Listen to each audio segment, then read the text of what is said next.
Boa noite, amigos. Estamos ao vivo pela internet, Florianópolis, Santa Catarina, Brasil, no Instituto de Cultura Espírita de Florianópolis, ICEF. A reunião é ao vivo. Hoje é 20 de fevereiro de 2013. Queridos amigos, antes de nós iniciarmos a nossa reunião, façamos uma conexão de nossos pensamentos, nossos sentimentos. Façamos essa conexão com as energias superiores. Que possamos irradiar sentimentos de harmonia, de paz, de fraternidade. Que essas irradiações emanadas do nosso ser sejam sentidas, imaginadas com cores claras, brilhantes, luminosas, perfumadas. Que essas energias que produzimos, elas possam se unir, formar uma bela corbeia de flores nesse ambiente e que essa corbeia possa permanecer durante toda a reunião. E que tenhamos a assistência amiga de nossos colegas da espiritualidade, nossos amigos, companheiros, estudiosos, amigos que nos transfundem as melhores energias e que conosco labutam, trabalham e amam, sobretudo. Está aberta, então, a nossa reunião de estudos, de debates, de conversas, de diálogo. Bem, hoje nós temos um convidado também, né, que é o nosso colega médico, Dr. Luiz Alberto Silveira. Ele é oncologista, né, também é espírita, né, e também é espírita desde criancinha, né, imagino, né, pelo que a gente conhece da história do Luiz Alberto. O Luiz Alberto trabalha também, além de ser médico oncologista, com palestras motivacionais, tá?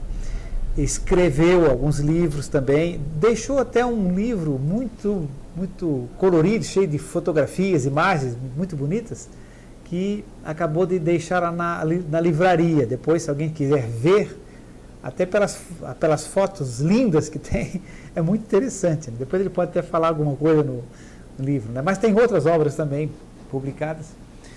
Então nós vamos bater um papo com ele. O tema hoje é uma entrevista, uma conversa com um médico espírita. Então o tema é bem aberto. Aliás, é uma característica, a nossa casa é isso, né? Sempre abrir para questionamentos, para diálogos, tá? Então nós vamos o seguinte, eu vou pedir para a Helena para fazer a primeira questão e no responder você já faz uma saudação concomitante, assim. Então, qual é a primeira questão aí? Como o Dr. Luiz Alberto Silveira, médico, concilia espiritismo com medicina? Muito bem. Primeiro, sinto-me feliz em estar com vocês. Agradeço esta oportunidade, este espaço que me permite, sobretudo, estimular uma reflexão. A intenção não é ensinar nada, mas trazer algumas palavras, algumas frases, alguns exemplos que possam possibilitar uma reflexão de cada um que nos ouve, presentes materialmente, presentes espiritualmente, e que meu objetivo principal e o agradecimento de poder estar aqui é exatamente torcer para que esta minha participação possa representar alguma coisa na vida de cada um de vocês. Conciliar espiritismo com medicina para um oncologista me parece primordial, me parece imprescindível. Se eu fosse, como cancerologista, absolutamente técnico, eu me sentiria árido no exercício da profissão. Tenho aprendido muito com meus pacientes. Todos sabem que nós estamos num país em que o câncer ocupa o primeiro lugar no índice de mortalidade por doenças. Disse que o câncer é superado por doença cardiocirculatória, derrame e infarto. Mas se separar derrames dos infartos do miocárdio, nós temos o câncer como primeira causa de morte. E no nosso país, a imensa maioria dos pacientes ainda chegam aos consultórios depois que sentem a dor, depois que percebem a doença. Não é comum a busca pela orientação preventiva, tentando identificar sinais precoces, sintomas precoces e, sobretudo, tentando evitar fatores de risco que podem ser evitados no que diz respeito ao aparecimento do câncer. Então, nós diagnosticamos o câncer mais avançado. E, frequentemente, me vejo enfrentando o risco imediato do paciente desencarnar, do paciente morrer. E aí é que me vale o espiritismo, aí é que vale a minha espiritualização, aí é que vale os estudos que faço e a crença que eu tenho no mundo maior, a crença que eu tenho no algo mais, que não se extingue com a extinção do corpo. Vou lhes dar um exemplo bem rápido de uma situação que vivenciei há cerca de 2 meses atrás, que aos 40 anos da profissão não imaginava poder vivenciar. Uma senhora com 50 anos de idade, portadora de um diabetes, uma senhora jovem, com aparência bastante jovem, com 50 anos, bonita, veio ao meu consultório com sua filha, e ela veio do interior do estado, lá do oeste, dizendo-se portadora de um diabetes de difícil controle, e em função do diabetes ela havia perdido a vista direita, não enxergava do olho direito, e que estava começando a ter algumas dificuldades, embora conseguisse enxergar bem, algumas dificuldades com o olho esquerdo. Foi ao seu médico na sua cidade e ele julgou que esta dificuldade, ainda que inicial, também pudesse ser do diabetes, já que ela havia perdido a vista em função do diabetes. Iniciou alguns tratamentos, algumas orientações e viu que não havia melhora. E resolveu fazer uma avaliação um pouco mais aprofundada e, ao fazer um estudo ecográfico, com ecografia do olho, percebeu que a paciente tinha um pequeno tumor na coroide. A coroide é a parte colorida do nosso olho. E ele, meio sem saber o que fazer, encaminhou a Florianópolis, fez uma carta dirigida ao meu nome, para que eu fizesse uma biópsia neste tumor, para saber qual a natureza deste tumor. Olho contralateral. Bom, a paciente veio com os exames. Ao avaliar os exames, percebi de imediato que se tratava de um melanoma. Melanoma é um tumor de extrema malignidade, que, se não tratado precocemente, leva os pacientes a grande sofrimento e risco de desencarnar. E melanoma não se faz biópsia, não se tira pedacinho de melanoma para investigar. Melanoma, você tem que tirar o melanoma inteiro. Isso significa que a paciente teria que retirar o seu olho, enuclear o seu olho, o único olho que ela conseguia enxergar. Eu vi o exame, baixei os olhos, rezei, e ela, me olhando com com extrema ansiedade para saber qual seria a minha definição, e eu pedi ajuda a Deus, pedi ajuda aos meus mentores, aos meus guias, que me intuíssem em como conversar, em como começar essa conversa com a paciente. Essa paciente tinha uma filha e uma netinha, e eu tive que dizer a ela que ela teria que tirar o único olho como alternativa para salvar-se da doença. E aí o espiritismo me valeu, aí a espiritualidade me valeu, aí o conceito da importância de viver e estar vivo espiritualmente, a importância de cumprir a missão terrena no sentido do aperfeiçoamento espiritual, mais do que o aperfeiçoamento da matéria, a importância de poder estar junto, de poder acompanhar a filha, a neta, a importância de continuar vivo para cumprir a missão que lhe havia sido consignada na Terra, me fez encontrar palavras e forma de dizer a paciente de que viver e sentir-se vivo era muito importante e que ela precisaria, para tratar a sua doença com muito boa, muito grande possibilidade de cura, era uma lesão muito inicial, ela precisaria fazer uma cirurgia. E a cirurgia haveria uma mutilação, mas que asseguraria a vida. E a cirurgia seria retirar o olho. Obviamente ela começou a chorar, a filha começou a chorar. E ela se recompôs e de uma forma fidalga, soberba, ela disse: Dr. Luiz Alberto, se é para poder continuar acompanhando a minha filha e ver a minha netinha evoluir, se desenvolver, eu vou fazer essa cirurgia. Conversei com o cirurgião, com o oftalmologista, foi muito difícil ela aceitar a missão de retirar o olho de uma pessoa que só tinha um olho. E ele me sugeriu a possibilidade da radioterapia. Eu disse a ele que a radioterapia poderia resolver o problema, é verdade, mas deixaria a paciente cega e que não me daria a segurança completa ou mais abrangente de que a doença pudesse ser eliminada. A cirurgia, sim. E ele entendeu e aceitou fazer a cirurgia. E a paciente fez a cirurgia. Então, todos que me ouvem, que me veem, podem perceber um profissional que lida com seres humanos e suas dificuldades, seus sofrimentos, suas angústias, suas mazelas, suas vicissitudes, seja na área da medicina, seja na área social, seja uma pessoa que convive com dificuldade no seu lar, no ambiente de trabalho, com seus amigos, precisa encontrar estratégias de comunicação, de relacionamento que superem a pura e única necessidade das coisas materiais.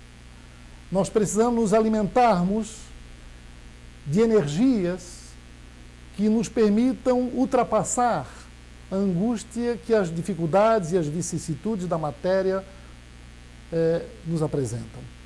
Então, a medicina que eu pratico a medicina ligada à possibilidade de manifestar entendimentos que extrapolem o simples viver, o simples ter, me permite, a partir dos meus pacientes, eu agradeço muito aos meus pacientes, ver um pouco mais sobre a razão de ser e existir. E vocês podem imaginar o quanto minhas dificuldades e meus sofrimentos ficaram pequeninhos frente à angústia dessa paciente. Então, se nós olharmos ao lado, sempre veremos pessoas que necessitam de nós como cuidadores. Então, a possibilidade de transcender, a possibilidade de perceber algo mais, de acreditar e crer em algo mais, tem me ajudado sobremaneira no exercício da minha profissão. Ainda tenho muito que aprender, ainda tenho muito que ser mais brando, mais ameno, ainda tenho muito que ser mais humilde, mas a doença câncer, os pacientes portadores de câncer têm me ajudado muito nesta caminhada até aqui de 40 anos. Bem, antes de nós vermos outras questões que já foram enviadas, eu quero lembrar que nós sempre oportunizamos aos presentes, nós oportunizamos aos presentes, assim, ó, cadeirinha aqui, a possibilidade de participar, de indagar. Então, os questionamentos são livres. Eu também vou participar nas respostas, né, junto com o Dr. Luiz Alberto.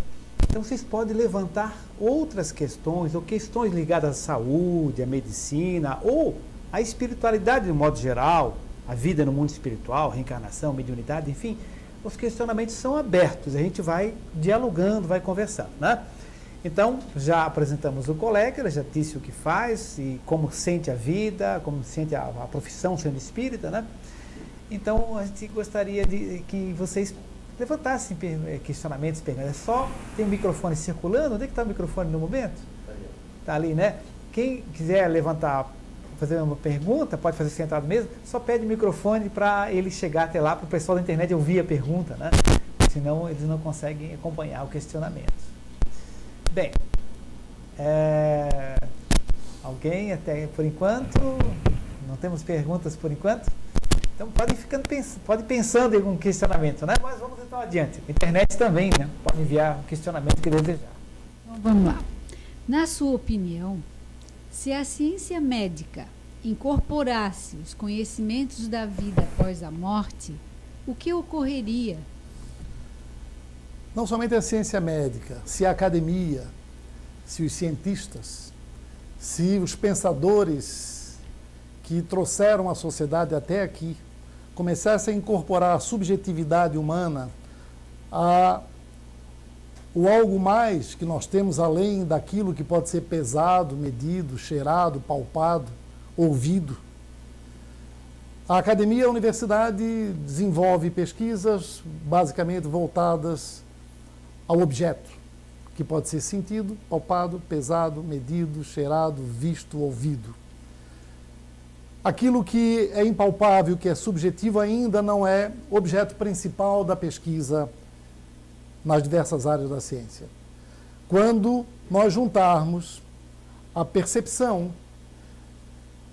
de que o ser não se extingue na medida em que o corpo se extingue, quando nós adentrarmos cada vez mais aprofundadamente na possibilidade que ultrapassa os limites da existência material, não somente nós, os cientistas, não somente os cientistas das universidades, os pesquisadores, mas quando nós, seres humanos comuns, que no dia a dia labutam para sobreviver às dificuldades, às pendências e viver as alegrias, se nós efetivamente incorporarmos em nossos entendimentos de que há algo mais do que a existência material, quando nós perdermos nossos medos no que diz respeito ao desencarne, no que diz respeito a morrer, quando nós efetivamente acreditarmos que há uma sequência no processo de viver e vivenciarmos isso no nosso íntimo, nós teremos a possibilidade de muito maior felicidade, de muito maior equilíbrio, de muito maior harmonia em nossas vidas. Porque nós não teremos medo de morrer. O grande drama ainda do ser humano no planeta é o medo de morrer. O medo de morrer fez acontecer muitas coisas, inclusive as religiões, que buscam e que mostram outras alternativas e possibilidades que não somente a da extinção da vida num processo puramente material. Se a ciência começasse a direcionar-se mais profundamente para algo mais que não seja ou que não fosse somente a existência material, o objeto que pode ser identificado, nós, quando isto acontecer, nós teremos dado um passo importante na conciliação humana. Porque a percepção do algo mais, a percepção de outra forma de existência, a percepção de que, como disse Emmanuel, a matéria é a luz congelada. Nós, e eu frequentemente utilizava em minhas palestras, a definição de matéria como energia condensada. Essa definição não é uma definição muito conclusiva e muito adequada. Eu me utilizo hoje da definição de Emmanuel, de que a matéria é a luz congelada, que pode descongelar-se, a matéria deixar de existir e a luz continuar. Livre, liberta. Em outros jardins da casa de Deus, a luz congelada. Hoje nós vemos o brilho de estrelas que não existem mais, como estrela, como matéria, né? Com substrato material. Suas luzes ainda podem ser visualizadas. Então, no momento em que a ciência adentrar a possibilidades até então não adequadamente investigadas, nós teremos um novo patamar nos relacionamentos humanos, na sociedade humana, e nós mesmos, ao aprendermos mais, a partir da própria pesquisa científica, de que a vida não se extingue puramente numa existência material, nós estaremos mais seguros no que diz respeito a nossas possibilidades de ir ao encontro da felicidade. Eu li uma frase recentemente que tem um tom humorístico, mas ela diz o seguinte, que não é a vida que é curta, é que nós ficamos muito tempo mortos. Isto é, nós ficamos a maior parte do nosso tempo fora do corpo de matéria. Nós só não nos lembramos disso, porque não seria adequado nos lembrarmos as outras vivências que tivemos. Isto poderia trazer confusão, mais dificuldades, se soubéssemos entre nós que em dado momento fomos inimigos um do outro e assim por diante. Portanto, o pensar aprofundadamente na existência espiritual, na abrangência da existência espiritual, na possibilidade da infinitude da vida, na perspectiva de que o comportamento bondoso, amoroso, caridoso, indulgente, fraterno, pode nos levar mais rapidamente à felicidade e nos fazer irradiar cada vez mais boas energias, nós estaremos assim pensando no caminho mais adequado para nos encontrarmos com os preceitos trazidos por Cristo, a partir da grande harmonia universal construída por Deus. Bem, lembro sempre que o questionamento é livre e não precisa ser necessariamente sobre o que foi comentado e falado, né? As questões são abertas a outros assuntos também, né? Bem, na internet, por enquanto, não chegou a alguma questão ainda, né?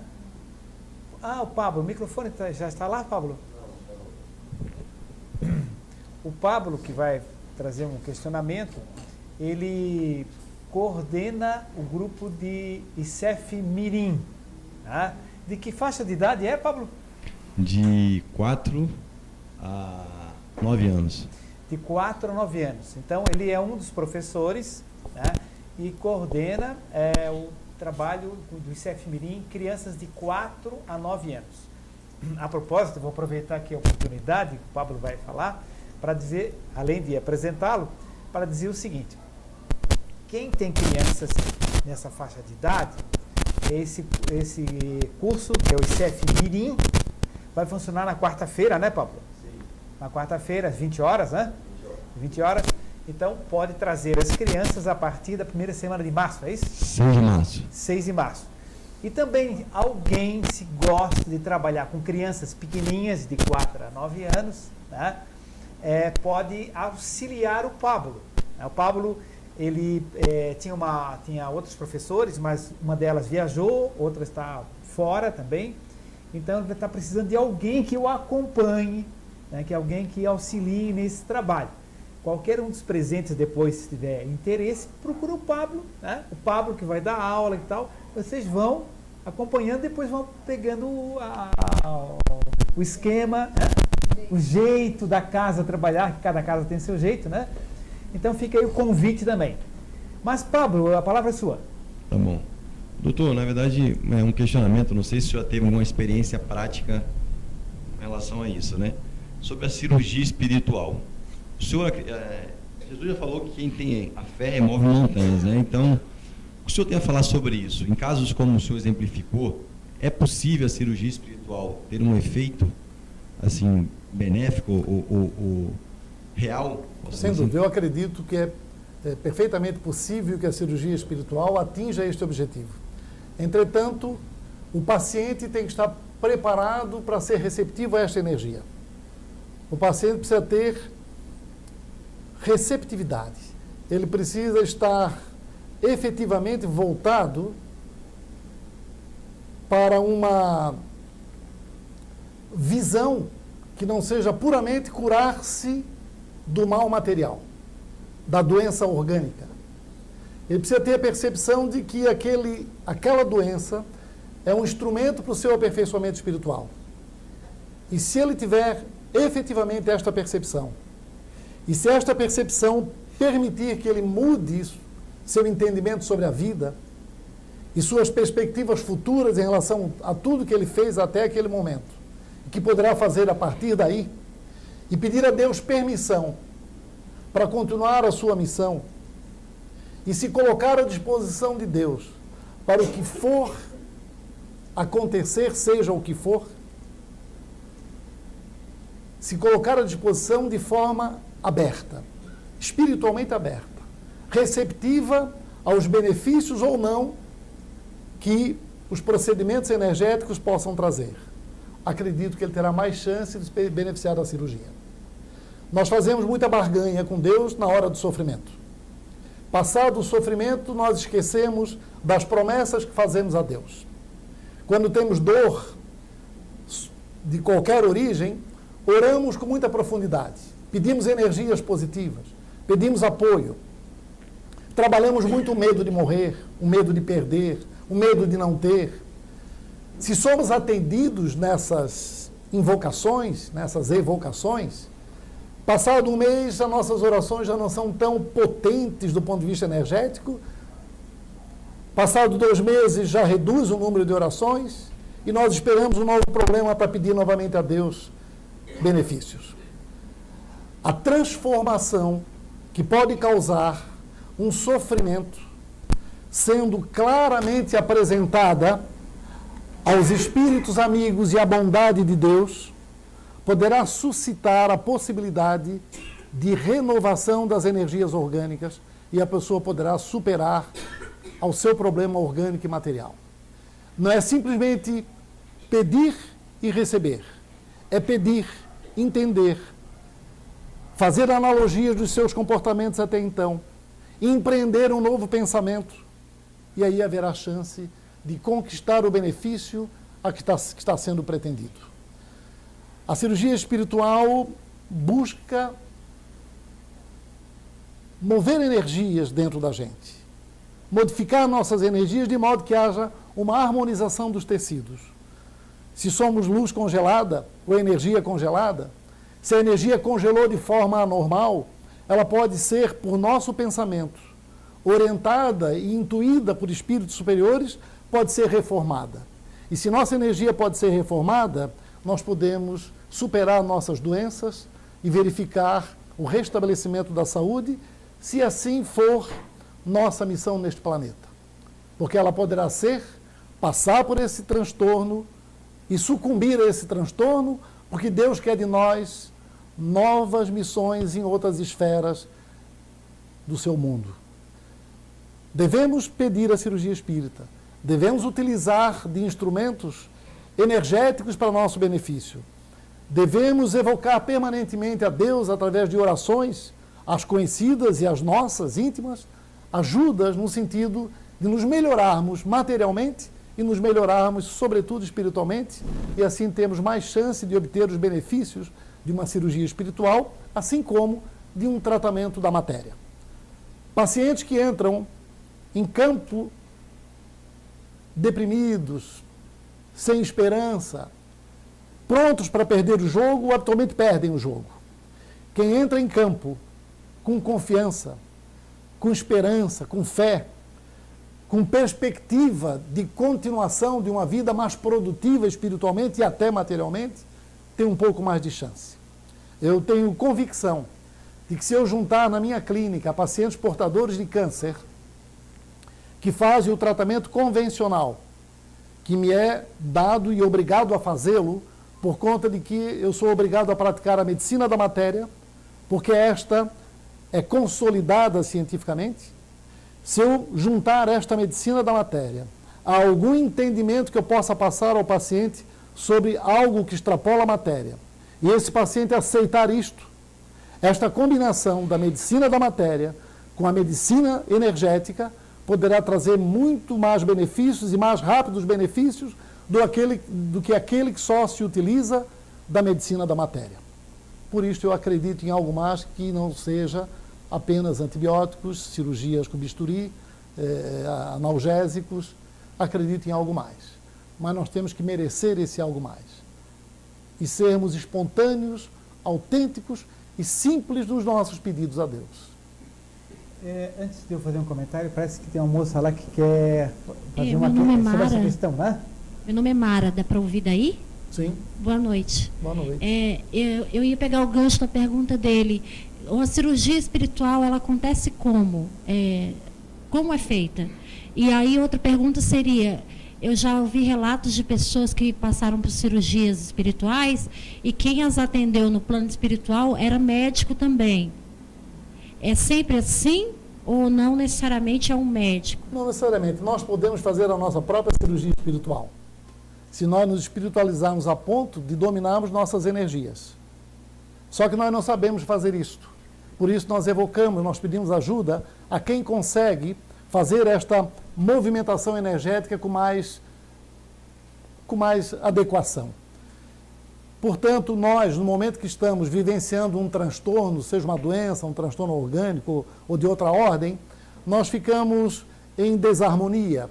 Portanto, nós mesmos produzimos a transformação no momento curto é um pouco mais difícil. Porque o processo de transformação espiritual, ele implica em reflexão aprofundada, continuada. Não só no momento da dor e do sofrimento. No momento em que eu estou feliz, no momento que está tudo bem comigo, eu também preciso levar o pensamento a Deus e agradecer continuadamente. Continuadamente por poder viver, por poder estar junto, por poder cooperar, contracenar com as pessoas, cooperar e contracenar com o meio ambiente, sentir-se vivo e sentir-se profundamente alegre por estar vivo e estar num processo de aprendizagem constante. A vida é curta, nós ficamos mais tempos mortos. Portanto, temos muito mais a aprender na espiritualidade que no processo da matéria. E, frequentemente, lutamos muito e, basicamente, e freneticamente pelas angústias da matéria. E, ao menor sinal da possibilidade de escapar de nós esta vida material, nós desequilibramos com muita facilidade. Porque ainda não somos fortes, convictos e firmes o suficiente para acreditar que morrer pode significar entrar para a vida eterna num processo mais apurado de participação energética. Mas enquanto não melhorarmos neste aspecto, temos que buscar ajudas, perceber, refletir e aprofundar. Talvez o doutor Ricardo possa conversar um pouco mais sobre a cirurgia espiritual. Fala um pouco. Bem, o seguinte, depois eu passo a palavra para a Ana Paula, tá? O seguinte, o doutor Luiz Alberto colocou um ponto bem importante, que é a questão da sintonia, né? Precisa a pessoa que está recebendo o atendimento cirúrgico espiritualmente, né, ela tem que estar com a frequência vibratória em sintonia, ou seja, tem que estar no www ponto e semelhante a quem está transfundindo aquele movimento energético. Então, se a pessoa não tem a sintonia adequada, a postura psíquica adequada, fica difícil se proceder a um resultado eficaz, né? É bom lembrar também que os nossos processos de doenças, patologias, seja o câncer, seja outros, eles frequentemente são drenagens de energias, ou seja, são processos expiatórios. O que significa um processo expiatório ou uma drenagem de energias? É o seguinte, as pessoas, às vezes, quando mal estão começando a conhecer a doutrina espírita, imaginam que isso é sempre um castigo, uma punição, está fazendo isso para pagar alguma coisa do passado. Não é bem assim, não, né? O indivíduo que criou campos energéticos em desarmonia, pela sua postura, pensamento, sentimento, vivência, desta vida mesmo, ou de vidas anteriores, ou a somação disso, ele cria campos em desarmonia que vão repercutir nas células orgânicas, vão levar a desarranjos celulares e vão surgir as doenças. Então, é o seguinte, muitas vezes nós já reencarnamos com lesões profundas no nosso corpo espiritual. Nós trazemos, em alguns casos, distúrbios energéticos seríssimos, de situações que nós provocamos, que nós vivemos, atitudes que a gente provocou a vida inteira, às vezes, várias vidas. Então, aquele campo de vibração, ele precisa ser eliminado, ser drenado. E a drenagem disso, a eliminação disso, do corpo espiritual, é pela via biológica, pela via física. Então, no momento que o processo sai do corpo espiritual para o corpo físico, desde que haja isso que o Dr. Luiz Alberto falou, uma modificação de psiquismo, de pensamento, de sentimento, de postura ética, certo?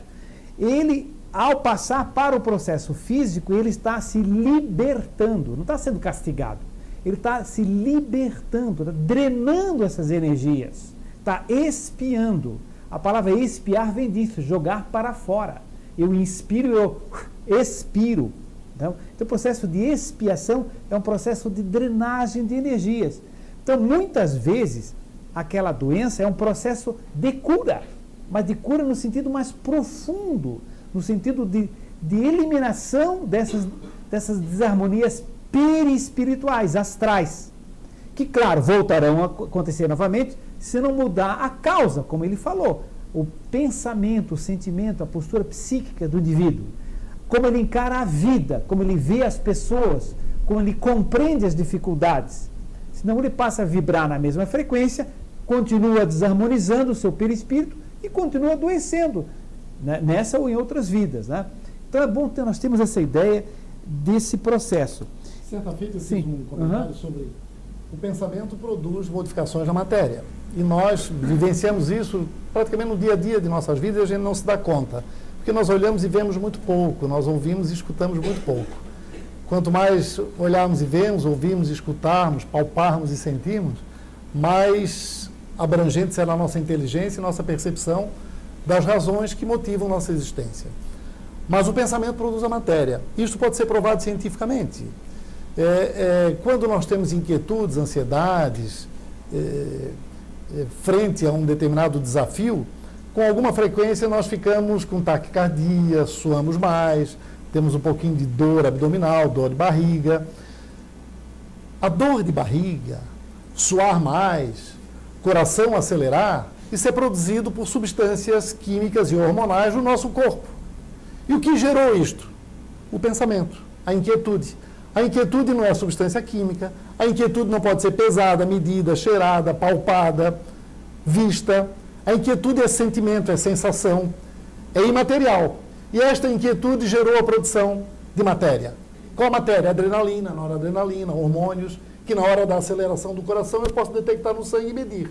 Antes da inquietude, a adrenalina era tanto, frente à inquietude aumentou. E o que gerou a inquietude? O pensamento. Portanto, o pensamento gera matéria. Se temos bons pensamentos, boas sintonias, se não tivermos tantos medos, tanta vontade de retrucar muito rapidamente, se não percebermos que às vezes o silêncio é a melhor resposta, se não aprendermos a ouvir, analisar, fazer analogias, contextualizar e depois decidir. Se não aprendemos a fazer isto, tendemos a errar muito, porque habitualmente o que nós fazemos é ouvir e decidir. Alguém diz isso, você já diz, está errado, está certo, você não analisa, não contextualiza, não faz analogia, não pergunta quem disse, por que disse, onde está dizendo, o que aconteceu. Somos muito imediatistas em nossas reações. Se nós começarmos a pensar mais, a analisar mais, contextualizar mais, seguramente seremos mais sábios no dia a dia de nossas vidas. E não precisaremos falar muito, dizer palavrão, dar soco na mesa. Simplesmente que 2, 3 palavras, ou até mesmo o silêncio, poderá trazer a paz ao ambiente em que nós estamos. Ana Paula. Doutor, eu gostaria que o senhor falasse um pouquinho sobre o câncer, quando ele acontece nas crianças. E sobre, o senhor colocou muito bem, né, até agora, a importância do posicionamento do paciente, né, de quem está enfrentando a doença, do seu posicionamento positivo, da sua mudança de vibração, do seu, né, padrão de pensamento. Como é que se deve trabalhar isso com uma criança que está enfrentando um câncer? Nós podemos ter espíritos muito velhos numa criancinha e espíritos muito jovens no idoso. Quando você refere criança, você refere a uma percepção de existência cronológica material. não a percepção de existência espiritual. O Dr. Ricardo colocou muito apropriadamente a questão da expiação, a eliminação destes lixos energéticos que nós vamos acumulando no decorrer das existências e não sabemos depurá-los. No momento em que isto vai acontecendo de encarnação em encarnação, nos é possibilitado a oportunidade de uma expiação, de um expurgo desses lixos energéticos muito rapidamente. Portanto, o mecanismo, o instrumento de expiação que o câncer pode possibilitar é idêntico para o adulto como para a criança. Do ponto de vista humano, é uma percepção muito dolorida e dolorosa ver uma criança portadora de câncer. Eu mesmo, quando iniciei a oncologia em Florianópolis, não havia oncopediatria. Eu fui um dos primeiros oncologistas aqui do estado. E eu atendia muitas crianças portadoras de câncer. Isso me era extremamente sofrido, atender uma criança portadora de câncer. E a minha visão ainda era muito técnica. Eu era um oncologista muito jovem, há 40 anos atrás. E lembro-me perfeitamente do dia em que uma criança portadora de um retinoblastoma, os tumores nas crianças, felizmente, são mais raros. Felizmente, os tumores começam a acontecer, os tumores malignos, começam a acontecer a partir dos 40 anos de idade, estatisticamente falando. Felizmente, tumor na primeira infância é muito raro e são alguns grupos de tumores bem estabelecidos. E o retinoblastoma é um deles. E o retinoblastoma é um tumor da retina que costuma e pode ser bilateral e é uma herança genética. E os pais têm que perceber nos seus filhos alterações na menina dos olhos que possam sugerir retinoblastoma, porque a criança não tem como informar o que está acontecendo em relação à sua visão. Os pais têm que perceber, ainda quando neném, o que está acontecendo. Bom, certa feita eu tive um pequeno paciente, provavelmente muito adulto espiritualmente, que era portador de um retinoblastoma bilateral. Os dois olhos estavam sendo projetados para fora da órbita. O tumor cresceu muito. Foi quando ele chegou até o meu consultório. Internei esse paciente para tentar fazer uma quimioterapia. Não havia procedimento cirúrgico possível, porque a lesão estava muito infiltrante. Nunca me esqueci o dia em que entrei na enfermaria. A criança chamava-se Márcio, tinha 4 anos de idade. A enfermaria era uma manhã ensolarada, as janelas abertas, o sol penetrando na enfermaria, tudo muito claro, e eu entrei para visitar o Márcio. Diz a mãe: Marcinho, o doutor Luiz veio te visitar. Aí o Marcinho respondeu: mãe, acende a luz que eu quero ver o doutor Luiz. Esta experiência marcou bastante a minha vida profissional. Muitas outras experiências marcaram.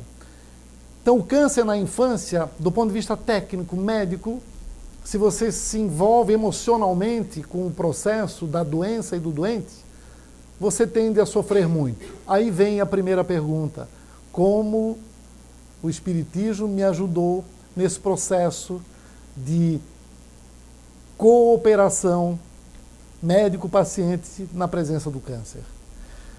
A percepção de que esta criança poderia estar fazendo uma última expiação, muito rápida, de que ela poderia ser um espírito jamais adiantado, evoluído, e que passaria muito pouco tempo na matéria.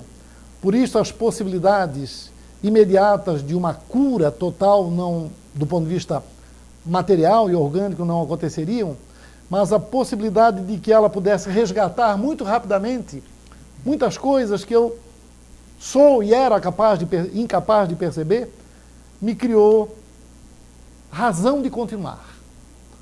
Razão de continuar atendendo pacientes portadores de câncer, sejam crianças ou não. Hoje atendo adultos. Não fosse essa percepção, todos que estão me ouvindo e vendo, e que estão aqui comigo, podem entender como é difícil exercer essa especialidade. Nem sempre por conta da doença do doente, com muita frequência por conta da família do paciente. Às vezes o doente fica doente para que a família possa expiar. É uma outra percepção. Às vezes o doente custa morrer Porque precisa mostrar algo mais a alguém ou alguéns. E a gente não tem esta percepção. Às vezes o relacionamento com o familiar que não admite em hipótese alguma a perda é muito mais difícil com o paciente que diz, lembrando a prece espírita do Evangelho segundo o Espiritismo: Pai, se for para continuar na missão que me permitiste ter, eu te peço, me permita continuar. Se for para finalizar a minha missão neste planeta, iniciar uma nova missão no teu reino, que assim seja, estou à tua disposição. Então o câncer na criança tem este mote, tem esta conformação que não é a criança, não é o adulto, é o espírito em processo de expiação e de evolução pelo aprendizado que a expiação pode criar. E a expiação é decorrente, é sempre consequência, nunca é causa. Destino sempre é consequência. Sorriso é consequência. É mais fácil, todos que me veem e ouvem, entender que sorriso é consequência. Você sorri e fica feliz como consequência de alguma coisa que te faz feliz. Entendamos todos nós que ficar triste e sofrer sempre é consequência. Que você só muda essa consequência se mudar as variáveis que a geraram. Se você mudar as variáveis que geraram consequência em felicidade, você pode obter um pouco de felicidade. Como disse Pitágoras, quadrado da hipotenusa igual a soma do quadrado dos catetos. Livre-arbítrio ao quadrado, mas leis naturais ao quadrado é igual ao destino ao quadrado. Pelo seu livre-arbítrio, você percebe, olha, ora, vê, crê, se empenha num processo de vida completa, total, plena, obedecendo às leis naturais que diz respeito ao seu corpo, que diz respeito ao seu mundo, que diz respeito aos seus relacionamentos, você tem um bom destino. Se você não percebe as leis naturais que te dão equilíbrio, que te dão harmonia, que te dão felicidade, e insiste em tropeçar, insiste em dar topadas, insiste em cometer enganos, você vai ter outro destino. Aí perguntaram a Pitágoras por que ao quadrado? Porque nada acontece numa só existência material. Há o universo espiritual que torna consequencial todo o processo de existência material e comportamentos na matéria. Muito bem. Cada pergunta vira uma palestra, né? Não quero que seja assim. Tem uma pergunta da internet. Tá certo. É do Erivaldo, de Niterói. Erivaldo foi meu colega de infância. Né? Ah, é? Foi meu colega de infância. A gente estudava junto. Disputava o primeiro lugar. Não, então daí. Geralmente ele ganhava. Ao doutor Silveira. As experiências de quase morte, EQM, principalmente nos Estados Unidos, não teriam aberto uma porta espiritual importante para os acadêmicos ditos materialistas? Sem dúvida. Entretanto, o positivismo, não o positivismo de Conte. Vamos lembrar do que é EQM, porque algumas pessoas... Experiência de quase morte. Pessoas que passaram e voltaram. Sem dúvida, esse seria um estímulo à continuação das percepções que ocorrem neste processo de pessoas que têm parada cardíaca e cerebral e conseguem retornar. Se a partir destas identificações e percepções fosse aprofundado cada vez mais abrangentemente o que acontece, nós entraríamos naquela pergunta se a ciência acreditasse na vida após a morte, como é que nós estaríamos? Sem dúvida, se a experiência de quase morte fosse melhor aproveitada, nós teríamos muito mais entendimentos. É muito interessante. Lembro-me que certa feita eu visitei um paciente na UTI do Hospital Celso Ramos, aqui em Florianópolis. Esse paciente havia sofrido um acidente. E fiquei curioso em saber, ele havia recobrado de um coma cerca de 60 dias após. Ficou 60 dias em coma. Recobrou do coma e eu fui ter com ele cerca de 10 dias após ter recobrado-se do coma. E eu fiquei curioso e fui perguntar o que ele sentiu no momento do acidente, o que ele percebeu, o que se passou. né, o que ele conseguiu perceber naquele momento. Ele disse assim, olha, doutor, eu estava atravessando com o meu carro na beira-mar, quando eu entrei, eu vi que vinha um outro carro em alta velocidade em minha direção. Houve um escuro absoluto, eu senti uma batida que ficou meio surda, um escurecer absoluto. Eu me acordei faz 10 dias e estou conversando com o senhor. Eu comecei a pensar, será que morrer não é mais ou menos assim? Ocorre o processo e a gente pode acordar 2 meses depois, dentro da nossa forma de medir o tempo, 1 ano depois, 10 anos depois. E é interessante que quando nós queremos acordar no dia a dia para ir trabalhar e dá vontade de dormir um pouquinho mais, e a gente consegue dormir um pouquinho mais, quando a gente abre os olhos, como passou rápido o tempo, todos não vivenciam isto? Talvez morrer possa ser acordar rápido ou possa acordar mais tarde. Quando então teremos possibilidade de entender melhor tudo o que passou? A experiência de quase morte, seu colega Erivaldo, sem dúvida você tem toda a razão, a sua pergunta é absolutamente pertinente. Estas manifestações que têm um formato subjetivo que nos permite entender ou tentar perceber algo mais que não é apenas a anestesia, o corte, o medicamento, e sim algo que aconteceu energeticamente no processo, sem dúvida nos permitiria avançar muito mais. Oxalá todos os profissionais se aproveitem da experiência quase-morte, para entender um pouco mais o que aconteceu. Os pacientes se aproveitem da experiência quase-morte. Todos nós nos aproveitemos das projeções que fazemos nos nossos sonhos.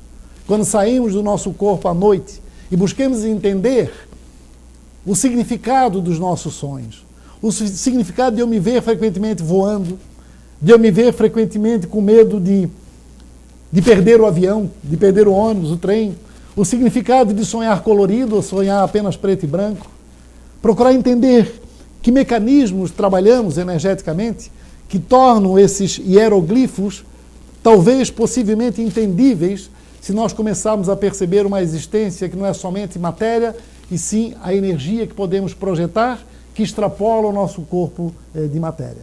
Então, sem dúvida, isto foi dito no começo da nossa conversa aqui, quanto mais buscarmos o subjetivo, a subjetividade humana, que quero dizer com isto, aquilo que ultrapassa os limites do que pode ser visto, pesado, medido, cheirado e assim por diante. Tudo que ultrapassa esses limites nos permitirá conhecer um pouco mais sobre nós e nossos mundos. Sobre essa experiência de quase-morte, né, EQM,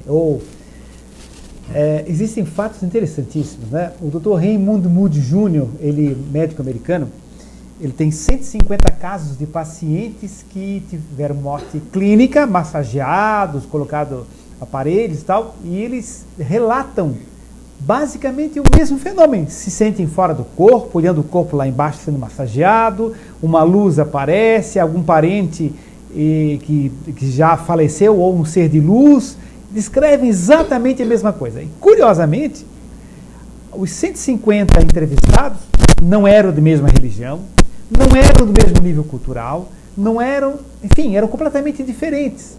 Então não é algo cultural, não é algo de educação, não é algo de religião. Então um vendia pipoca, outro era professor na universidade, enfim, nada parecido. Um era ateu, outro era católico e assim por diante. E é um caso interessantíssimo, assim, de que o indivíduo teve o fenômeno de quase morte, e quando ele voltou, então ele falou para o médico: ó, doutor, eu estive fora do corpo, olhando o meu corpo sendo massageado. E o médico sorriu respeitosamente, né? Sorriu, né? Mais uma ilusão daquelas, né? Aí ele disse: não, eu vi inclusive que a caneta da pessoa que estava lhe auxiliando, ela caiu, naquele movimento rápido que ele fez, caiu e rolou debaixo do móvel. Entende? E o médico voltou a sorrir, e ele disse assim: o senhor se esqueceu de uma coisa, doutor? Eu disse: não, de quê? O senhor é professor de biologia? Ele disse, sou, mas eu sou cego.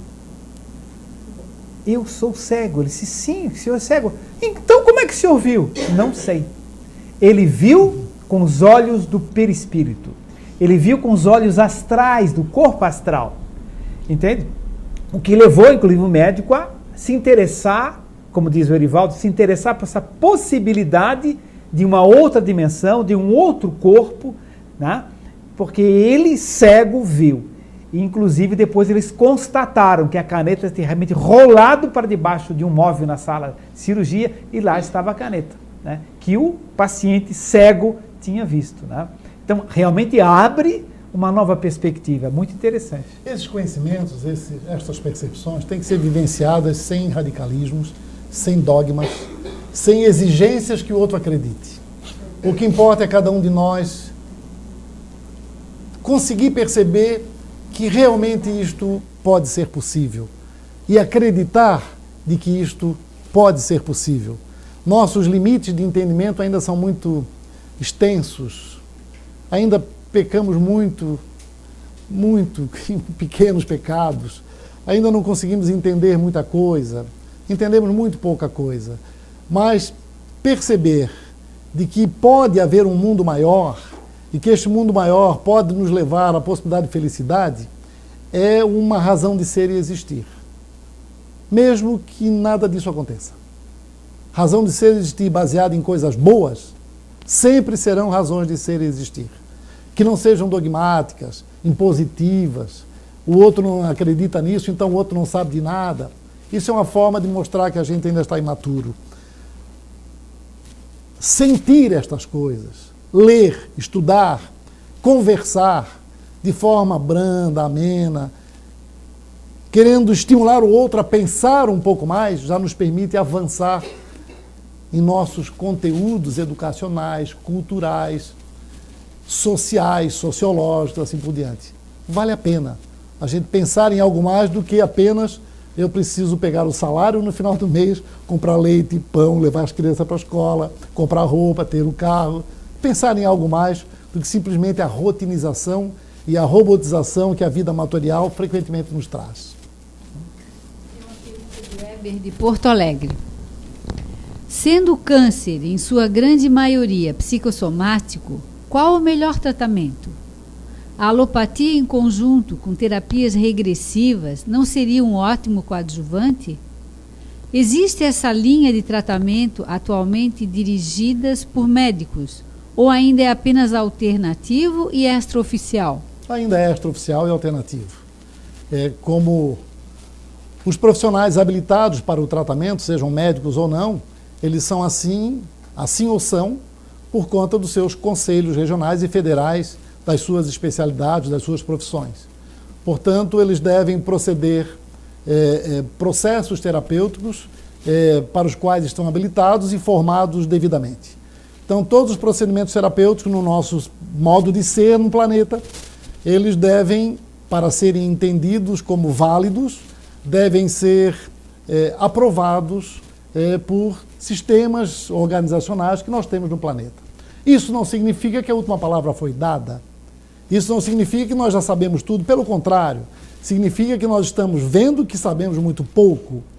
Portanto, esta possibilidade que o Eber coloca de uma conjunção de um trabalho objetivo com um trabalho subjetivo visando o equilíbrio da energia e a expiação dos lixos energéticos, sem dúvida vai nos levar mais rapidamente ao entendimento da razão do lixo energético, ao entendimento do porquê da doença. Há uma definição um pouco poética do câncer como a tristeza das células. Né? Há uma desarmonização celular, que é consequencial não somente a aspectos psíquicos, mas os aspectos psíquicos, de um modo geral, tornam possível o processo. Disse até em oncologia que tem câncer quem pode, não quem quer. Você se permite a isto, por conta dos fatores cancerígenos habitualmente ambientais, possibilitados por uma baixa de imunidade desencadeada por processos energéticos, psíquicos, de toda ordem que te faz reduzir teus mecanismos de defesas orgânicos. Certa feita eu tive uma paciente, lá vem o exemplo de novo, mas acho bom, ele marca. Uma senhora apareceu no meu consultório com dor abdominal e o abdômen estava distendido. E ela veio ao consultório e, ao fazer a anamnese, ao fazer a conversa médica com ela, eu percebi que um dos olhos, novamente à vista, não se movimentava. E eu disse: a senhora tem alguma coisa na vista? Ela me falou: doutor, isso aqui não é natural, é uma prótese. Eu tive um melanoma no olho. Há 8 anos operei esse melanoma. E estou bem, estou bem. O que está me incomodando agora é a dor no meu abdômen. Nós sabemos da medicina que o melanoma ocular, quando infiltra, ele compromete muito rapidamente fígado. É o órgão de choque. Olho e fígado. Assim como os tumores do reto comprometem com muita facilidade fígado também. Alguns tumores têm predileção por órgãos. É interessante. Próstata, por exemplo, o câncer da próstata tem predileção pelos ossos. Raramente a gente vê um câncer da próstata disseminar-se para fígado, pulmão, cérebro. Raro. Nos meus anos de profissão, raras vezes vi isso. O melanoma é fígado. Aí eu perguntei: houve alguma coisa em sua vida nos últimos tempos? A senhora operou o olho há 8 anos. Doutor, você não sabe o drama que eu estou vivendo. Eu tenho uma filha com 15 anos de idade e essa menina engravidou solteira. E meu marido, um homem muito rígido, resolveu que a menina tinha que ir para fora de casa, não queria mais a menina em casa. Não admitia o fato dela estar grávida aos 15 anos de idade solteira. Minha vida tornou-se um inferno, doutor, a partir desse momento. Lógico que eu não quero que a minha filha saia de casa, muito menos grávida e muito menos com 15 anos de idade. Eu comecei a sofrer por causa disso. E há algum tempo atrás comecei com essa dor abdominal. Eu examinei a paciente, o melanoma metastático no fígado. 8 anos depois. Portanto, fígado não tem melanoma. Ele veio de algum lugar. Como eu sei que vem do olho, foi do olho que veio o melanoma. Esta célula maligna estava no corpo desta senhora por 8 anos e não conseguiu superar o bloqueio que ela imunologicamente ou energeticamente fazia sobre esta célula. No momento que esse bloqueio caiu, pela ansiedade, pela dor, pelo medo, pela angústia, a doença se manifestou.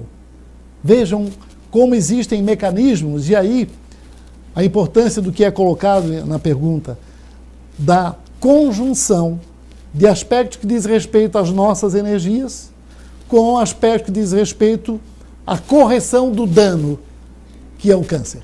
O câncer é o dano, o câncer não é a causa. Corrija o dano. Se o sistema imunológico não consegue resolver o dano, por conta de múltiplas coisas, até eu estar preparado para isto, a medicina pode ser aplicada. Deus nos possibilitou essa alternativa do conhecimento médico, do conhecimento de saúde, do conhecimento de enfermagem, de pessoas que interagem com pessoas. Então, a aplicação destes conhecimentos podem corrigir o dano, eliminar o dano local, mas se não for corrigido, o equilíbrio energético, propensão para outras doenças, propensão para recidiva, sempre haverá. Interessante. Me lembrei, inclusive, já relatei em uma ocasião isso, você deve conhecer o caso também, mas evidentemente eu não sou cancerologista, a minha área é outra, mas uma certa ocasião me bateu no consultório uma senhora que disse o seguinte, uma moça que disse o seguinte: eu quero que o senhor atenda a minha mãe. Eu disse: qual é o problema da sua mãe? Ela tem câncer de cabeça de pâncreas. Como é que ela está? Bom, ela está profundamente ictérica, com os olhos todos amarelados, né? Bem amarelados, profundamente ictérica, e já está há algum tempo com isso. Bom, você pode até dizer melhor do que eu, uma situação dessa, que está com diagnóstico com icterícia profunda, mais ou menos quanto tempo? Né? Normalmente os pacientes não ultrapassam 6 meses. Normalmente não ultrapassa 6 meses, né?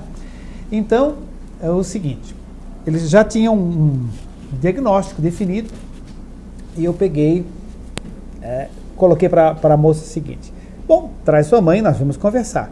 eu quero deixar bem claro que eu não tenho a proposta de curar o câncer de cabeça de pâncreas da sua mãe com um medicamento homeopático. Não vou fazer isso, não posso fazer isso. Eu posso ajudá-la, posso abrir novas perspectivas, posso abrir novos horizontes, posso fazê-la entender a vida diferente. E a medicação homeopática que a gente vai utilizar vai ser baseado no que ela pensa, no que ela sente, no que ela sonha de noite, como é que se relaciona com as pessoas, enfim. Vamos escolher uma medicação homeopática que tem uma frequência de energia, uma frequência de vibração que sintonize com o tipo de pensamento dela. Expliquei e tal. E ela trouxe a mãe. Trouxe a mãe e nós conversamos várias vezes, foram feitas várias consultas, marcava um tempo especial para ela, conversávamos longamente, etc. E ia tomando a medicação homeopática. Um determinado dia, a senhora não compareceu. Aí eu acabei esquecendo de ligar para ver se tinha algum problema e tal, e passou despercebido. E aquela senhora, será que aconteceu? Quando o paciente desaparece, duas coisas, ou ele mudou de médico, ou ele desencarnou, né? Morreu, né? Então, passou um tempo, encontrei ela no Angelone, não ela, a filha. Encontrei a filha no Angelone e disse, meu Deus, a filha daquela senhora que tinha câncer de cabeça de pâncreas, que estava conversando tantas vezes e tal. Aí, puxa, mas será que eu pergunto para ela, não pergunto para ela, né? Afinal, não quero me intrometer. E o que aconteceu, né? Aí eu fiz umas manobras com o carrinho, né? Para que ela me visse, né? Virou para cá, pegou uma coisa. Oh, tudo bem, como vai, senhora e tal. Aí começamos a conversar e eu perguntei, como é que está a sua senhora, sua mãe? Doutor, muito bem mesmo. Disse, mas que maravilha, muito bem, que ótimo, boa notícia. Onde ela está? Ela disse, no cemitério do Itacorubi. Aí eu fiquei em silêncio, né? Essa moça está brincando comigo, né? Aí disse, pois não, tal. Aí, mas você me permite fazer a pergunta, assim, você falou que ela estava muito bem, e está no cemitério de Itacorubi. Poderia me dizer alguma coisa mais? Doutor, eu quero lhe cumprimentar. Eu pensei, lá vem bomba, né? Eu quero lhe cumprimentar. Eu disse, por quê? Porque a minha mãe, antes dela morrer, baseado nas conversas que o senhor teve, na medicação que foi dada, etc., ela tinha consciência que ela tinha poucos meses de vida. Tá? E ela chamou o primo, que não falava mais, conversou com o primo, pediu desculpas para o primo, foi muito emocionante, os dois choraram, se abraçaram e tudo mais, né? Ela se reconciliou com uma antiga empregada que ela tinha mandado embora, que passou por dificuldades e tudo mais. Ela reviu toda a questão de testamento que ela tinha, umas casinhas e tal, reviu tudo, né? Enfim, ela conversou com muitas pessoas, tornou-se uma pessoa, ela era agressiva, doutor, ela era uma pessoa rancorosa, né? E ela foi mudando gradativamente com o tratamento que foi sendo feito. E eu quero dizer para o senhor o seguinte, senhor Tati, parabéns, porque ela morreu curada. É a primeira vez que eu tive um paciente que morreu curado, né? Não é certo? Então, realmente essas satisfações que a gente tem, né? E com situações que a gente nem espera, né? Que muitas vezes a gente não pode realmente, biologicamente, resolver o problema do paciente, mas pelo menos a gente encaminha de uma outra forma, né? É uma outra forma de trabalhar também, paralela, complementar, né? Mais Sim? uma pergunta? Sim. Qual a visão espírita da eutanásia? O espiritismo e o espírita são a favor da vida. Sempre a favor da vida. Até por conta das últimas palavras do Dr. Ricardo. O tempo que eu tive de vida, eu pude reformular, reconsiderar. Às vezes, o último minuto de vida, ainda que na angústia, no angor da morte, você pode ter um pensamento, pode ter uma reconciliação com você mesmo, com os outros. E se este último minuto te é tirado, você perde essa oportunidade. Nós temos o compromisso de aliviar sempre. Faz parte do processo terapêutico, médico, do processo terapêutico, de conforto que a família pode trazer, que os amigos podem trazer. Tudo é terapêutico, neste momento em que o sofrimento é extremo e a possibilidade de morrer é iminente. Este processo terapêutico busca sempre amenizar estes momentos finais, mas permitir que eles cheguem ao final, sempre amenizando, lutando para que não haja dor, para que haja dignidade. Isto tudo sempre é possível. Agora, eliminar a dor, eliminando a vida, não há muito nexo do ponto de vista espírita. Até porque ninguém consegue eliminar a vida. Sobretudo se o espírita, verdadeiramente espírita, entende de que há vida após a morte. Portanto, eliminar a vida, imaginando que vai eliminar a dor, não é muito compreensível. Mas permitir a dor até o último momento, a dor, ou melhor, permitir aquele enfermo agonizante viver o seu último minuto, tentando aliviar a dor orgânica dele da melhor maneira possível, pode ser uma forma de ajudá-lo. Isso está descrito no Evangelho segundo o Espiritismo, no capítulo 5, Bem-aventurados os aflitos. O item 28 trata disso. Trata de se devemos antecipar a morte de uma pessoa gravemente enferma. Se você tem uma experiência a ser vivida, seja qual for, e você está vivenciando essa experiência efetivamente, se você chega próximo ao fim da experiência, você desiste dela, te cria uma frustração. Por mais necessária que seja, às vezes, parar essa experiência, mas você fica frustrado porque não conseguiu levar a cabo.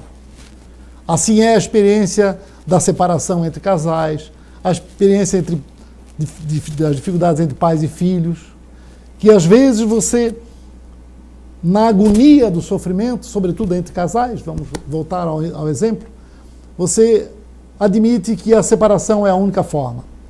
Isto acontece, e cada vez acontece mais. Aliás, às vezes, atualmente, as pessoas já casam, já imaginando quando é que vão se separar. Mas, habitualmente, por mais necessário que seja, cria uma frustração na vida de quem assim procedeu. Imaginem chegar numa experiência de quase morte. Você está para dar o último passo do sofrimento, que pode te possibilitar um resgate deste sofrimento e adquirir alguma luz. E aí você, num dado momento, ou alguém num dado momento, impede que isso aconteça. E aí você passa desta para outra, sem ter percebido esta luz, porque foi antecipado o processo. A gente faz mal ao paciente fazendo isto, e o paciente não se beneficia espiritualmente sofrendo este tipo de procedimento. Portanto, a eutanásia significa a boa morte, a morte digna, antecipar a morte de uma pessoa que sofre. Antecipar a morte não é adequado. Amenizar, aliviar, tirar o sofrimento, consolar, acompanhar, estar junto, sorrir, pegar na mão, criar um ambiente, luz, som, tudo isto permite a passagem pelo tsunami e depois a bonança. Portanto, pessoalmente, e baseado nos entendimentos que eu tenho da doutrina espírita e tudo que eu li sobre o espiritismo, não é aceitável a eutanásia.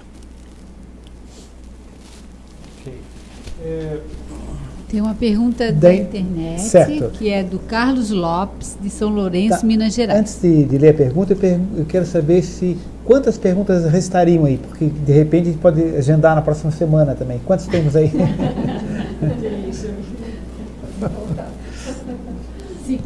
Faltam 5? É?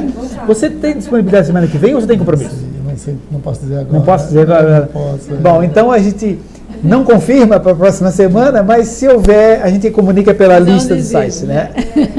Certo? Tá bom. Vamos então ver. vamos do Carlos Lopes, né? Foge um pouquinho, mas ele fez a pergunta. Seguinte: queria saber dos 2 médicos se são a favor da internação compulsória de viciados em crack. Usa-se muito o argumento do livre-arbítrio, mas como pode exercer o livre-arbítrio quem está tomado pela droga? Boa pergunta. Isto recentemente se constituiu numa atitude judicial, né? Levar pessoas dependentes à internação obrigatória. É complexo a avaliação deste tema, mas há que se pensar que nós vivemos em sociedade. Há que se pensar de que se o ser não consegue perceber que está causando um grande sofrimento a si próprio, aos outros, não tem lucidez para esta percepção, trazê-lo a um ambiente de conforto e de alívio pode ser útil a ele. Mas isso é complexo. E explico por que é complexo. Certa feita, minha esposa é infectologista. Certa feita, ela estava atendendo um paciente no Hospital Nereu Ramos, aqui em Florianópolis. Esse paciente era um dependente, vivia nas ruas e em total condição de higiene, total desprovido de higiene. Então o paciente estava em frangalhos, muito sujo, e internou-se. E lá a enfermagem, com um mau odor, a enfermagem resolveu dar um banho nele e ele não queria tomar banho. E ele estava afetando todo o ambiente hospitalar. Ele não queria. A enfermagem colocou no banheiro e deu um banho nele, forçado. Muito bem, o paciente chamou um promotor e o hospital foi chamado a justificar por que deu banho no paciente contra a vontade dele. Então vejam como é complexo este processo. Então, se nós entendemos que pelo livre-arbítrio a sociedade pode ser prejudicada e ela não pode criar um ambiente de reharmonização, é mais complexo ainda o processo. Agora, se com caridade, com amor, com fraternidade, com uma tentativa de convencimento para aquele que pode ser convencido, e com a possibilidade de levar alguém que sequer está percebendo o que está acontecendo a ter uma chance de se recuperar, eu vejo como válida esta possibilidade. Eu equiparo esta possibilidade ao dar ou não dar banho nesse paciente. E eu perguntaria ao meu inquisitor se ele daria banho ou não no paciente. Com certeza. Da mesma forma, porque esses espíritos que estão vivendo essa situação da droga, eles estão infantilizados psiquicamente, né? Então é a mesma coisa que se perguntar para o meu filho, você quer ir ao dentista ou não? Não, não quer. E você leva, carinhosa, fraternalmente, conversando e tudo mais. Meu filho, você quer tomar a vacina ou não? Não. E você, fraternalmente, amorosamente, com bastante abraço e beijo, você leva a tomar a vacina. Então, você está fazendo mal ou bem aí? Então, é complexo. A pergunta é pertinente, de fato concreta para a sociedade e que merece uma análise e uma avaliação com muita maturidade e com muita percepção social. Né? Bem, então nós estamos no final da reunião, antes de... Posso colocar um pequeno exemplo mais uma vez? Hoje é dia dos exemplos? Muito rápido. Coloque. Porque é a mensagem que eu vou colocar. Mas é para encerrar? Entendi que você ia encerrar. Sim, não. Então, antes de ser colocado, só dar uns avisos gerais. E aí você encerra, eu não consigo mais falar. Então tá certo. Bom, então é o seguinte, gente, alguns avisozinhos aí. Dia 10 de março, tem um cartaz ali na cozinha. Dia 10 de março, nós vamos fazer um almoço. Aqui também tem um cartaz ali. Vamos fazer um almoço, é um peixinho, tá? Com um pirãozinho de camarão, além de a gente confraternizar. O pessoal da Austrália que está aí não vai poder vir no almoço, né? Mas tudo bem. Né? Que eles acompanham a reunião, sabia? Então é o seguinte, vocês são todos convidados, não só convidados, mas trazer gente da família, amigos e tal. além de a gente confraternizar, conhecer, se conversar, uma forma de arrecadar fundos para a gente manter a nossa instituição, nossa casa e tudo mais, é extremamente importante. Então fica esse aviso aí do almoçozinho, né? Você já recebeu o aviso do almoço? Já recebeu também em casa, né? Tem que responder, precisa reservar, né? Senão não precisa reservar. Bem, então, amigos, eu vou pedir para o Dr. Luiz Alberto fazer essa consideração e já encerra a reunião. Bom, primeiro, eu deixei hoje 3 livrinhos meus. O título é Presente do Coração. São fotografias que eu, minha esposa e meus filhos fizemos nas nossas viagens, aqui em Florianópolis, e eu coloquei mensagens acopladas a essas fotos. A intenção é que isso seja um presente, e é um presente do meu coração. Eu trouxe 3 exemplares para serem comercializados. Quem quiser, tem na livraria catarinense, e na Saraiva. Mas eu trouxe esses 3 para serem comercializados aqui, porque provavelmente eu não poderei ir no almoço, e aí se vocês comprarem, vocês pagarão o meu almoço. E levarão o meu livro. Mas deixa eu contar a história. Eu recebi um e-mail muito interessante. Houve um acidente que talvez a maioria dos que estão me ouvindo possam lembrar, em Nova York, um avião que fez um pouso de emergência no rio Hudson, e todos sobreviveram. E uma das pessoas que estava neste avião fez um comentário sobre o que se passou dentro do avião. O avião alçou o voo, quando estava a cerca de 1.900 metros, a cabine ficou inundada de fumaça e um barulho ensurdecedor na turbina. Todos entraram em desespero, todos afivelados. Esse cidadão que estava na primeira fila perguntou à aeromoça o que estava acontecendo. E ela respondeu, provavelmente um pássaro entrou na turbina. Barulho, fumaça, e o cidadão percebeu que o avião estava fazendo manobra para voltar ao aeroporto. Ato contínuo, o comandante desliga os motores do avião, desliga as turbinas. Silêncio total, só fumaça. E o avião começou a cair mais rapidamente, e ele percebeu que não haveria chance de chegar ao aeroporto, e o comandante estava dirigindo o avião para o rio. Terceiro ato, a informação do comandante: preparem-se para o impacto. Isto ocorreu em cerca de 5 minutos. Ele contou o que significou esses 5 minutos dentro do avião. E a angústia dele, maior foi, a vida dele passou naqueles 5 minutos, toda a vida passou na sua mente, e a maior angústia foi não poder ver o filho se formar, não ter acompanhado a educação do filho, não ter curtido a família devidamente, os amigos devidamente. A vida dele era só voltada para o trabalho, só voltada para o ter, para poder existir baseado no ter. E ele se ressentia profundamente de não ter conseguido conviver com a sua família, com seus filhos, com seus amigos, como deveria ter feito, e agora estava prestes a morrer e não tinha feito nada disto. Mas, por sorte, o comandante conseguiu pousar, todos sobreviveram, e ele criou uma frase para a vida dele, e é com a qual eu vou encerrar a minha participação. E a frase foi: vinhos ruins eu coleciono, vinhos bons eu bebo todos. Coisas boas têm que ser vivenciadas já, têm que ser feitas já. Não esperar o filho se formar, perder 5 quilos, fazer a plástica mamária, se aposentar, é já. Cada dia fazer acontecer coisas boas na vida da gente e na vida dos outros. E nós colecionamos as coisas boas e deixamos para depois. Então, vinhos ruins, colecionem. Coisas boas, vivenciem cada dia.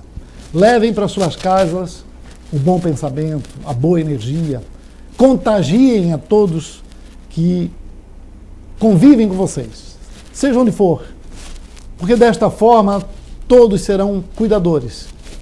E ser cuidador é uma razão de ser neste planeta que permite mais facilmente alcançarmos o passaporte que pode nos levar aos jardins de Deus.